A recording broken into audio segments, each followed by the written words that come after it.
But I mean, speaking of, well, last year we had a world champion winning, Tadej Pogacar world champion. We've already mentioned it quite a bit now. How do you see his chances here? Obviously, he's only been here the one time that we spoke about, third place. He has also never been to Gent-Wevelgem, which he'll be doing as well, all in preparation to do the Tour of Flanders. And then there is also the big elephant in the room. Will he or will he not go to Paris-Roubaix? On that point, before you answer, we all know that I love these elongated questions, which is sometimes annoying.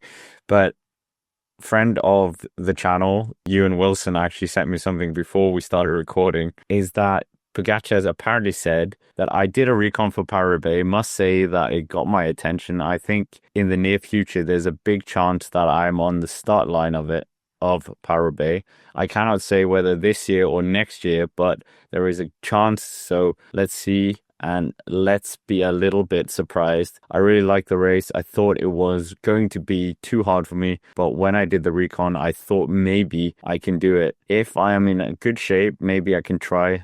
And this is what Tadej Pogacar said. And then what Ewan Wilson said to me was that there is going to be a decision this week about it. So apparently my question was nothing to do with E3, but I mean, it's kind of a stepping stone. And I mean, Patrick, he said the word surprise in there. So does that mean he's not going? Because that would be the surprise at this point. Yeah, I guess it would be, wouldn't it? I just kind of want my decision to be made already. I'm just like, please, somebody just tell us. I feel like, as you said, because he was saying about a bit of a surprise, he's done a recon, and it seems like it doesn't sound like he's kind of committed, I suppose. I feel like maybe he's doing a recon for, future years. And it says, it depends on how I feel and whatever. It's all just a load of smoke and mirrors. Just wish people would just be more matter of fact sometimes. Just tell us, what's the secrecy? What's it going to change by you saying if you're going or not? Is it going to change other people's schedules? No, because Van der Poel and Van Aert are already going to Paris-Roubaix. It's not like they're going to somehow change their preparation or try harder because you're there.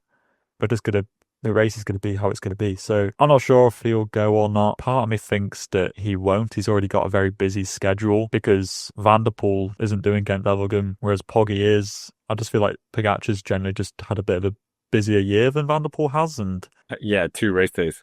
Yeah, okay, the cyclocross season as well. Yeah. But like keeping that going all the way to Paris-Roubaix is going to be quite a long one. And it's kind of, is Poggy going to go just to not be like competitive? I mean, it'll be useful, I suppose, for like a Tour de France sort of recon thing because there's kind of cobbles in the Tour de France this year. And never fun cobbles though. They never go down the Arenberg.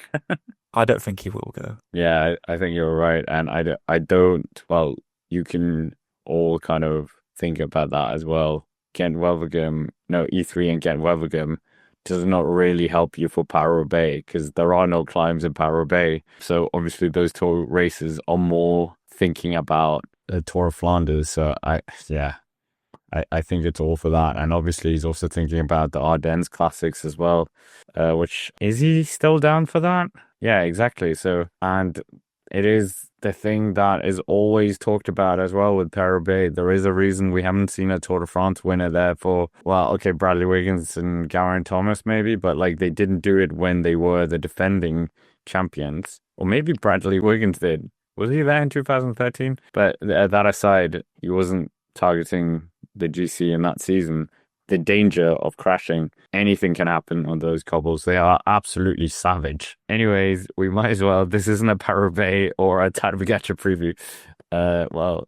Wout van Aert. So, no, actually, Tadej Pogacar, how does he win this? Is it literally just do the same thing that we saw in Milan-San Remo, just here on the cobbles? Or are we going to see a long-range attack? We've seen him attack very far out before. He caught the whole field off guard in the World Championships with that 100-kilometer attack. Is that something he needs to do here to defeat a Mathieu van der Poel, even though I think he's kind of wised up to him now? So I think he will just be on him all the time. Yeah, I think that Pogacar's advantage is going to come by making this race harder for longer. I feel like leaving it to just the last hour of racing will probably be too short. I think his advantage is going to be trying to attack from further out, maybe 80 kilometers to go or something like that. Poggy's main advantage is that his team will be stronger than Van der Poel's. No offense to Alpes and de Koenig, but already Pogacar has Nils Pollitt, Tim Wellens, and Jonathan Narvaez. You know, Wellens and Narvaez both finished inside the top 10 of this race last year. Like, Pogacar's team is just head and shoulders above what Alpes and de Koenig's team is going to be in this race. So I think that's his main advantage. You know, how can he use his team? Just using them up as cannon fodder to ride on the front and set a hard pace might not be the wisest idea. I think the best thing would be to try and get a few of them into a bit of a move and then launch them up the road as satellite riders and force Van der Poel to work a bit more, to force him to cover moves, because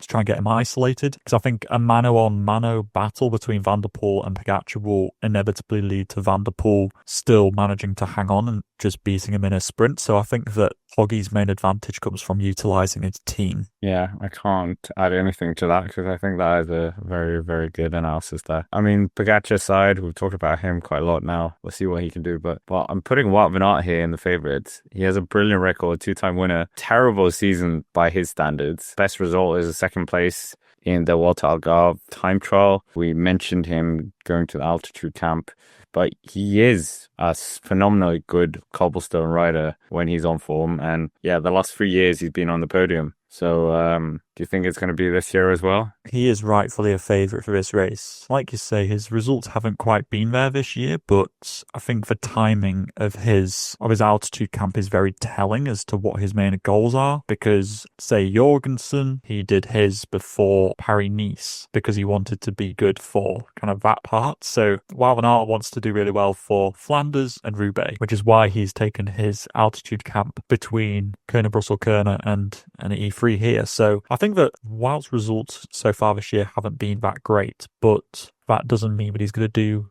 bad here. I think that coming off of a training camp, you usually see the Visma bike guys doing really well, and I expect the same to be true this year. I think that Wout is going to be a player in this race, and I think that he's always, perhaps more so in the last year or so, seems to be kind of the third wheel to the Van der Poel and Pogacar party that seems to be going on, and he's sometimes forgotten just how good he actually is. So I think that Wout shouldn't be written off, and he's also got a very strong team, a bit like Pogacar does. He's got Dylan Ambala here, Matteo Jorgensen, Tiege Benoot, and Christophe Laporte already. So it's a really strong team already, and I think that Wout, thing is, he just always seems to struggle on, like, you get further into a race and you know that Wout van Aert kind of like his head starts to go side to side and he's kind of, his shoulders kind of shrug forwards. Everybody knows what I'm talking about, and you just can't dislodge that image from my head. It's just always so hard whenever it's a head-to-head between Van der Poel and Van Aert, and you add Pogacar in there as well. Wout van Aert always seems to come out second best. So I think he's going to have to also do a bit of a Pogacar and utilise his team very well and get riders like Matteo Jorgensen up into a move, try and isolate Van der Poel and get him to do the work.